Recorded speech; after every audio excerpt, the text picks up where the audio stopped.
নমস্কার, জ্যোতির্ময় দেবশ্রী।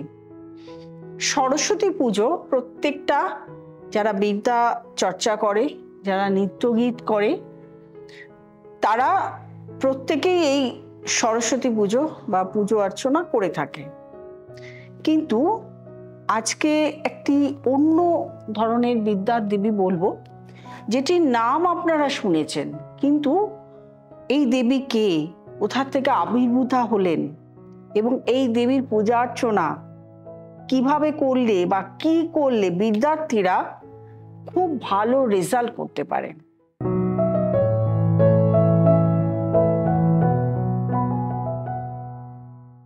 দেবী নীল সরস্বতী। দেবী নীল সরস্বতীর মন্ত্র বা পূজা অর্চনা করলে ছাত্রছাত্রীরা বিশেষ জ্ঞান লাভ করে এবং পড়াশোনা করলে তাদের পড়াশোনা মনে থাকে, বিদ্যার্থীদের ভীষণ ভালো। যারা গান বাজনা, নৃত্যগীত, অভিনয় এরকম জগতের সঙ্গে যুক্ত রয়েছেন, তাদেরও কিন্তু নীল সরস্বতী পুজো অর্চনা মন্ত্র পড়লে তাদেরও খুব ভালো প্রভাব পড়ে। মনকে প্রথমত হচ্ছে অন্তরকে প্রচন্ডভাবে পরিষ্কার করে নীল সরস্বতী। মনের মধ্যে পাপবোধ, কলুষিত বোধ, অন্তরের যে যত কলুষিত জিনিস থাকে সেই সমস্ত জিনিসকে এই মন্ত্র পড়লে, পূজা করলে সমস্ত বাইরে বেরিয়ে গিয়ে মনটাকে একদম হালকা করে দেয়, শুদ্ধ করে দেয়। এবং তার ফলে সেই ব্যক্তির মধ্যে যতটা কলা কুশলী থাকে বা যতটা তার মধ্যে বুদ্ধি থাকে, জ্ঞান থাকে, সেগুলোকে উন্মোচিত করে। এটাই হচ্ছে নীল সরস্বতী দেবীর প্রধান এই মন্ত্র এবং পুজো করার প্রধান জিনিস। সেই জন্য নীল সরস্বতী দেবীকে পুজো অর্চনা করার কথা আজকে কিভাবে করতে হবে কি এইটা নিয়ে বলছি।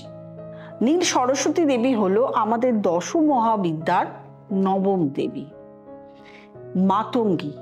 এবং এই মাতঙ্গী দেবীর যে রূপ, সেই রূপকেই নীল সরস্বতী দেবী বলা হয়েছে। এটা শাস্ত্রজ্ঞরা বলেন যে যখন মাতঙ্গ নামে এক মুনির আশ্রমে দেবতারা সেখানে ধ্যান করছিলেন এবং সেই ধ্যানরত অবস্থায় দেবতাদের ধ্যানের ফলে এক দেবীর সেখানে আবির্ভাব হয়েছিল। সেই দেবী যে আবির্ভাব হয়েছিল, সেই দেবী কিন্তু শুম্ভ এবং নিশুম্ভ যে অসুর ছিল তাদেরকে বধ করা হয়েছিল। এটা অনেকেই জানেন না, অনেকেই জানেন দেবী দুর্গা করেছিলেন। যাই হোক, উগ্র চণ্ডালিনী হিসাবেও কিন্তু এই দেবী মাতঙ্গিনীকে আমরা বলে থাকি। এই দেবী মাতঙ্গিনীর যে উগ্র রূপ এবং তার সঙ্গে সরস্বতী দেবীর যে শান্ত রূপ, এই দুটো রূপের মিলনের ফলেই কিন্তু নীল সরস্বতী দেবীর আবির্ভাব হয়েছিল। তবে দুটো, নীল সরস্বতী এবং আমাদের দেবী সরস্বতী, এই দুটো রূপের কিন্তু আলাদা পার্থক্য আছে। প্রথমত বলবো রঙের পার্থক্য। দেবী সরস্বতী হলেন সাদা আর দেবী নীল সরস্বতী দেবী হলেন নীলাভ। আরেকটি রূপ হলো এনার দেবীর হাতে বীণা থাকে এবং সরস্বতী দেবীর হাতে বীণা থাকে, পুস্তক থাকে এবং রাজহংস থাকে। রাজহংস হলো এর বাহু। আর দেবী নীল সরস্বতীর কি থাকে? দেবী নীল সরস্বতীর এক হাত হচ্ছে অভয় রূপ থাকে, এক হাতে নরকটি থাকে, এক হাতে থাকে আপনার তরোয়াল, এক হাতে থাকে বীণা। এই যে নরকটি, এই নরকটি মানে হচ্ছে মানুষের মুন্ডুটাকে এরকম ধরে থাকেন, মানে নরকঙ্কাল। এবং নরকঙ্কালের উপরে একটি সবুজ টিয়া পাখি থাকে। এই সবুজ টিয়া পাখি হলো এর বাহন। এটা কিসের প্রতীক? এটা হলো জ্ঞান এবং বুদ্ধির প্রতীক। আমরা প্রত্যেকেই জানি, যারা প্রত্যেকে টিয়া পাখি পুষেছেন বাড়িতে, তারা প্রত্যেকেই জানেন টিয়া পাখি কিভাবে কথা নকল করতে পারে এবং বলতে পারে। এছাড়াও টিয়া পাখি কিন্তু ভবিষ্যৎ বক্তা। আমরা যদিও হাস্যকর হিসাবে অনেকেই দেখেছি যে রাস্তায় অনেকে টিয়া পাখি নিয়ে বসেন এবং টিয়া পাখি নিয়ে ভবিষ্যৎ বলান, মানে খাঁচা থেকে বের করেন, করে টিয়া পাখিকে দেখি যে সেখান থেকে টিয়া পাখিকে ছেড়ে দেন এবং টিয়া পাখি একটা ভবিষ্যৎ নিয়ে এসে তার মালিককে দেয়। সে ভবিষ্যৎ বক্তা হিসাবে অনেককেই দেখেছি এবং এটা অনেকের কাছে মানে হাস্যরস, কিন্তু মানে আসলেই কিন্তু টিয়া পাখি একজন ভবিষ্যৎ বক্তা এবং বুদ্ধির পরিচয় দেয়। সেই জন্য টিয়া পাখি হলো মাতঙ্গীর দেবী মাতঙ্গীর বাহন। যেমন রাজহংস হচ্ছে সাদা এবং দেবী সরস্বতীর বাহন, সেরকম ভাবে এইটার বাহন। এইভাবে দুজনের এই যে পুজো অর্চনা হয়, দেবী সরস্বতীকে এক রূপে আমরা পুজো অর্চনা করি আর মাতঙ্গীকে আরেক রূপে পূজা অর্চনা করি। দেবী মাতঙ্গীর যদি আপনি মন্ত্র বলেন তাহলে কবে বলবেন, কবে পুজো অর্চনা শুরু করবেন, সেগুলো হচ্ছে শুক্লপক্ষের যে কোনো বুধবার আপনি মন্ত্র বলা শুরু করতে পারেন।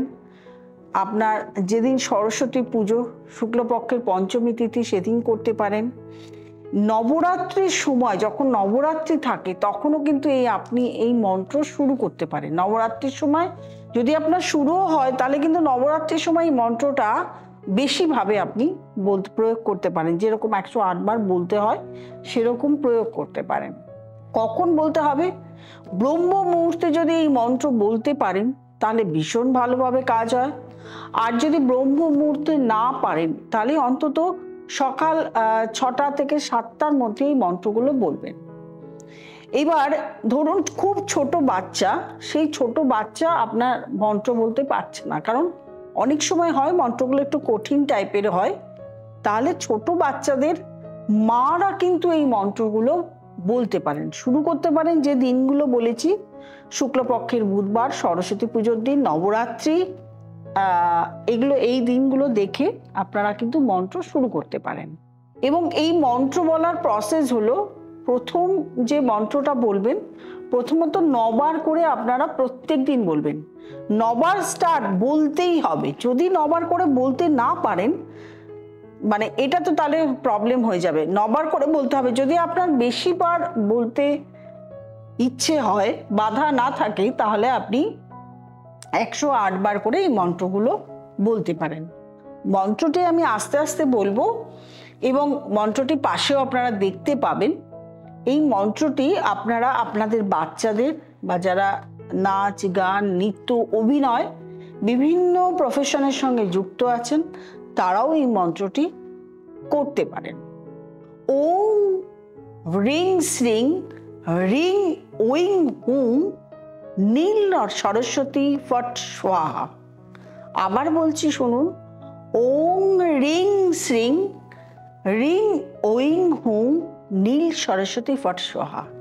যদি অসুবিধা থাকে এত বড় একটা মন্ত্র বলতে, তাহলে কিন্তু এই মন্ত্রটাও আপনারা বলতে পারেন। বারবার করেই বলছি যে এই যে নীল সরস্বতী, এই মন্ত্র শুধু উচ্চারণ করলেই হবে না। যারা পড়াশোনা করছেন, উচ্চারণ করে পড়াশোনা করলেন না, তাহলে কিন্তু তার কোনো কিছু, বা আপনি গানে আছেন বা নাচে আছেন, মন্ত্রটাই বললেন কিন্তু আপনি পরিশ্রম করলেন না, গান রেওয়াজ করলেন না, বা অভিনয় আপনি করলেন না, আপনি বাড়িতে বসে রইলেন, তাহলে কিন্তু হবে না। আপনি যখন মন্ত্র পাঠ করছেন তার সঙ্গে আপনাকে পরিশ্রম করতে হবে, পড়াশোনা করলে পড়াশোনাগুলো করতে হবে, তাহলেই কিন্তু আপনি জীবনে এগিয়ে যেতে পারবেন।